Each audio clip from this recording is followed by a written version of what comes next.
My hernia is going to explode and I'm going to die is an extremely common concern I hear from patients in my surgery clinic. I'm Dr. Boucher. I'm a high volume hernia surgeon in Lakeland, Florida.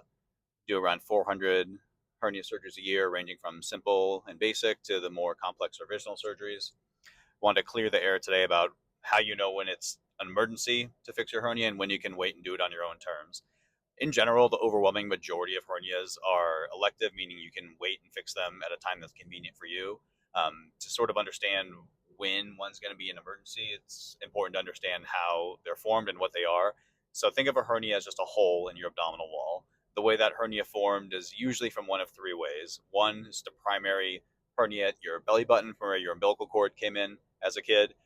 Two, in your groin, and three, as an incisional hernia, meaning it's a consequence of scar tissue and the poor healing from a previous surgery in your abdomen.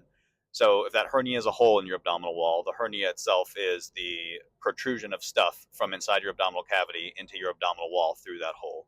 Uh, it could either be fat, which everyone has fat, even very thin people, in the abdomen, or intestines. The overwhelming majority of hernias are actually fat containing hernias and not intestine containing hernias. And the fat containing hernias are never going to be an emergency.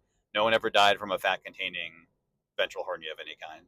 So the intestine containing hernias can become an emergency if they get kinked off inside of your hernia defect and you get sort of a bowel blockage upstream of that. That's what the term incarcerated or strangulated hernia comes from.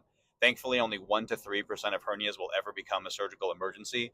The other 97 to 99% can be fixed whenever it's convenient to you. So unless you're having symptoms like throwing up because of the hernia, very difficult to push it back in your belly when you used to be able to do so easily, overall just feeling more pain in that area, hernia getting larger rapidly, you can wait and fix these things when it's a convenient time for you. Wait until you can dedicate 4 weeks to recovery. Wait until after you go to that family reunion, do that trip, run that Ironman, whatever it is. The overwhelming majority of hernias can be fixed when it's a good time for you to do so.